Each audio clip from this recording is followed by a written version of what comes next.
In this video, we are going to study how to treat hepatic encephalopathy. Now, hepatic encephalopathy is a serious complication of acute liver failure as well as chronic liver disease, but more commonly seen in chronic liver disease. It is an alteration in mental status and cognitive function occurring in presence of liver failure. Now, hepatic encephalopathy is not a laboratory diagnosis. It is a clinical diagnosis, that is, in presence of chronic liver disease, if there are certain clinical features which are present, these point towards diagnosis of hepatic encephalopathy. Mere increase in serum ammonia or plasma ammonia does not indicate the patient is in hepatic encephalopathy, because there are various fallacies of plasma ammonia estimation. Plasma ammonia can be elevated if the serum is hemolyzed or if the plasma is not processed within 17 minutes, etc. So the diagnosis is basically clinical. So how the patient will present with hepatic encephalopathy? Now, in presence of acute liver failure, the sudden onset altered sensorium indicates development of hepatic encephalopathy. However, in chronic liver disease, the patient may present with subtle signs such as altered sleep-wake cycle, or patient may be irritable. There may be social disinhibition. A characteristic clinical feature is the presence of asterexis. Asterexis can be present in any metabolic encephalopathy, however more commonly associated with hepatic encephalopathy. Asterexis is that when the patient is asked to outstretch his hand with wrist extended, there may be sudden jerky downward movement of the wrist. This is called as asterexis. The other features could be features of UMN, that is ankle clonus, knee clonus with upgoing Babinski. The only investigation which will help in diagnosis of hepatic encephalopathy is EEG. EEG, you will see that triphasic waves with burst pattern. That is, if you see this EEG here, you can see that there are three waves with burst of delta waves. This is classical of hepatic encephalopathy. Now, how to manage hepatic encephalopathy? Now, the primary investigation you would do in hepatic encephalopathy is confirm the diagnosis of chronic liver disease. For that, you need to do liver function test,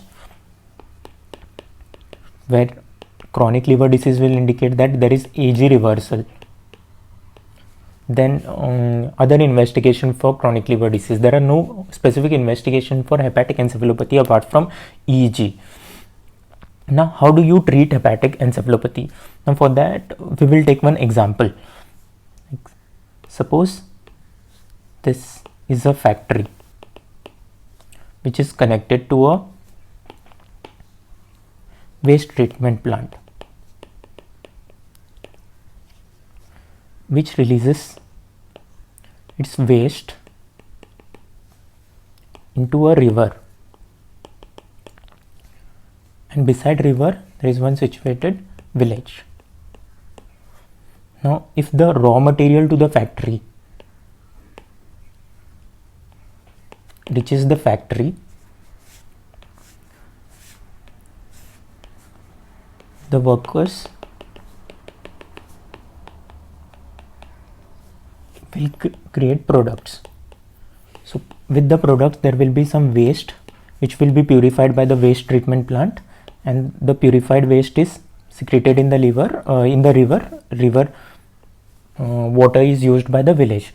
Now, suppose if the waste treatment plant is not working, then all the waste is directly thrown into the river, which is taken up by the village, which will be toxic to the villagers. Now, this we can convert this diagram into our body. So, if these raw materials are proteins, this factory is intestine, the workers are bacteria, the waste treatment plant is our liver,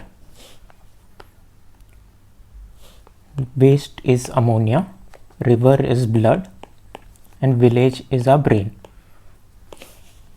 Now, same thing, if the protein intake increases in the intestine, the bacteria will produce large amount of ammonia.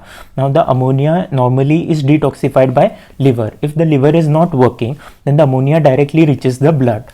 When the blood ammonia level rises, it reaches the brain and causes toxic effect, that is hepatic encephalopathy. Now the treatment of hepatic encephalopathy can be just explained on this diagram only. Now if you want to reduce the ammonia production by the factory, that is by the bacteria, one thing you can do is that you reduce the proteins. So if you reduce the raw material to a factory, naturally the products of the factory will reduce. So when you reduce the protein intake, the total ammonia production by the body is also reduced. So this is the one method, but treatment with low protein diet is controversial in patients with hepatic disease because of its overall negative effect on the overall nutrition. Now the second thing what you can do is that if there are no workers in the factory, no product is produced. So if you kill all the bacteria, there is no production of ammonia. So killing all the bacteria would be by using antibiotics. Now the bacteria present only in the intestine, so you do not require a systemic effect. So you use antibiotics which are non-absorbed, such as neomycin or rifaximin. Now neomycin has various side effects such as ototoxicity, nephrotoxicity. So neomycin is not used. Rifaximin is there is 0% bioavailability of rifaximin. So rifaximin is the drug of choice which is used in a dose of 550 milligram BD. So rifaximin is a good antibiotic. The other thing you can do is that you can wash away this bacteria by using lactulose. Lactulose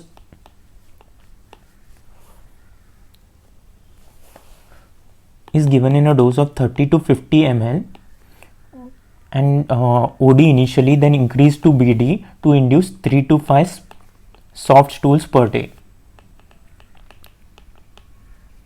It is a laxative. So what it does is that it increases the colonic pH, that is it causes colonic acidification and induces defecation. So this is the initial part of treatment. Now the next thing what you can do is that this ammonia which is generated, you can convert it into various products by utilizing this ammonia. This is by stimulating urea cycle stimulation in the liver. This is done by one drug called as LOLA. LOLA is L-ornithine L-aspartate. What it does is that it converts glutamate into glutamine by stimulating urea cycle. So when glutamate is converted into glutamine, ammonia is used. As a result, the total plasma levels of ammonia are reduced. So this LOLA is available by name of Hepamers. Okay. The next thing what is used, not in all cases of chronic liver disease, but can be used in primary biliary cirrhosis and primary sclerosing cholangitis, is a drug called as ursodeoxycholic acid. Ursodeoxycholic acid is not useful in other type of chronic liver disease like alcoholic liver disease, but it is useful in primary biliary cirrhosis. What it does is that it reduces cytokines, reduces phagocytosis. The overall effect of ursodeoxycholic acid is that it reduces inflammation. So in cirrhosis, there is ongoing fibrosis with regenerating nodules. So ursodeoxycholic acid, it reduces this only in primary biliary cirrhosis. Now there is another drug called as Silymarin. What Silymarin does exactly is not known. However, it exerts anti-inflammatory as well as antioxidant effect in the liver. May be used, however, it is not routinely recommended. So with this, the most of the treatment of hepatic encephalopathy in chronic liver disease is covered. However, if patient develop hepatic encephalopathy in acute liver disease, that is acute liver failure inducing hepatic encephalopathy, the treatment is not all these things. The treatment mainly is reduce the cerebral edema, because cerebral edema is the important cause of death in acute liver failure with hepatic encephalopathy. This is done using mannitol. Apart from mannitol, the rest of the treatment is same, that is by reducing the protein intake, reducing the bacteria by using antibiotic as well as lactulose. Lola can be used. Where the main important drug which is to be used in acute liver failure is mannitol. Apart from that, rest of the treatment. Now, this is basically the treatment of hepatic encephalopathy. Whenever a patient develops hepatic encephalopathy, the prognosis of the patient is generally poor, and the management of the patient is done by following all this step. Apart from that, the permanent cure would be hepatic transplant when the patient is out of hepatic encephalopathy.